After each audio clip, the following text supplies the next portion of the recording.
So let's make it real and look at a real example of linear regression using a Python notebook. And if you haven't already, open up your Anaconda prompt.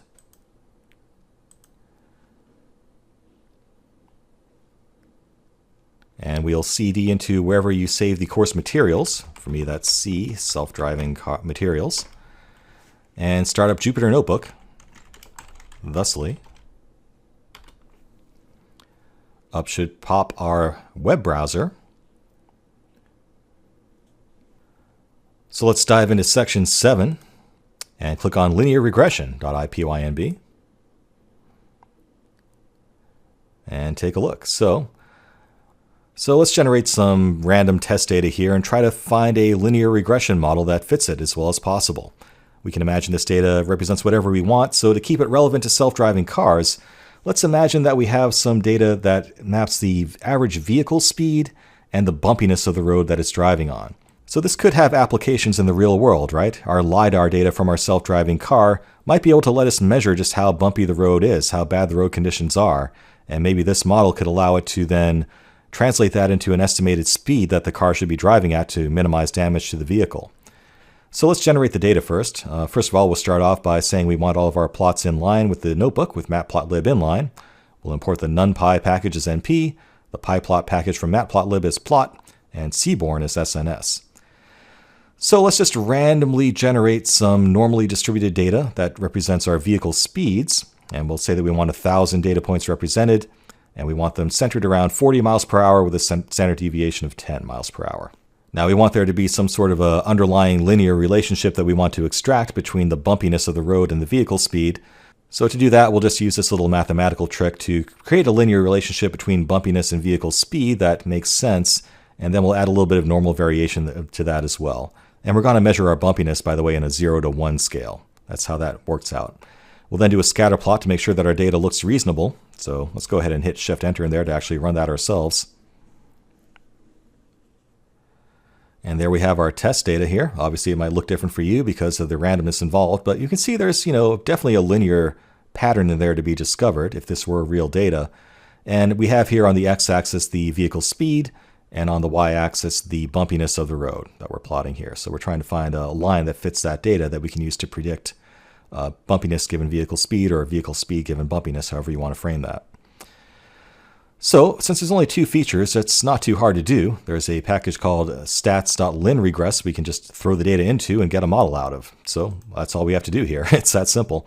We can just call stats.linregress with our vehicle speeds and our bumpiness. And out of that will come the slope and intercept that we can use to construct a line equation from, the R value that measures how well that actually captures the variation in our data, and the p-value and standard error as well, which are other ways of measuring the accuracy of that model. Let's go ahead and build that model. And if we look at the R value, it actually has a pretty decent fit of 0.66, and that's measuring how much of the variance in the data our model is capturing. And you can see there's a lot of variance to be dealt with here, so it's going to be hard to get a really tight value on that because the real data is highly variant to begin with. Anyway, now that we have that slope and intercept from our model, we can define a prediction function that just implements the line equation there. So y equals mx plus b, so m is the slope, x and b is the intercept. It's just that simple. So our prediction function is just return slope times x plus intercept. Let's set seaborn's defaults for matplotlib here just to make things look pretty. And we can create this fit line just by calling predict on the set of vehicle speeds that we have. So what this is doing is creating a set of predictions for the set of vehicle speed samples that we were given.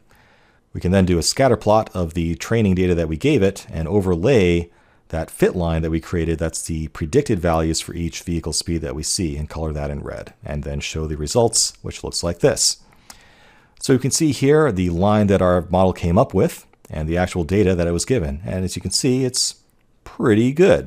So if we were given some new data point that we wanted to predict, let's say that we had a bumpiness of 80%, we could go over to the line here and say that our speed should probably be about 15 miles per hour, for example. And there you have it, a very simple machine learning model that's very easy to compute and very easy to apply. It's just the equation of a line. And as you can see, the packages built into Anaconda make that super easy to implement. We didn't actually have to get into the details of how to code up ordinary least squares or anything like that, or gradient descent or any of that other craziness, or how to compute R squared. It's all done for you. So in practice, this stuff is very straightforward to use. And this model is very simple and fast and very quick to apply in the real world as well. So if you do have data that is along a linear relationship when you're eyeballing it, maybe a simple linear regression is all that you need. If you want to give this thing a little bit more exploration on your own, try increasing the random variation in our test data.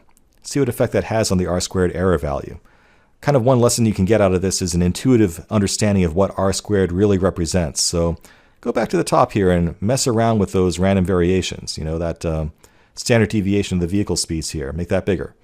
Standard deviation of the bumpiness, make that bigger, and see what that does to your R-squared value here. That'll give you a better feel of just how well the linear model fits a given set of data. Because fundamentally, as you're making the data more and more random, you're saying a line is going to fit it worse and worse. So that's all that's going on there. Anyway, the point is to play around with it, get an intuitive feel as to what's going on. So have at it, mess around with it, have fun with it, get your hands dirty, and then we'll move on.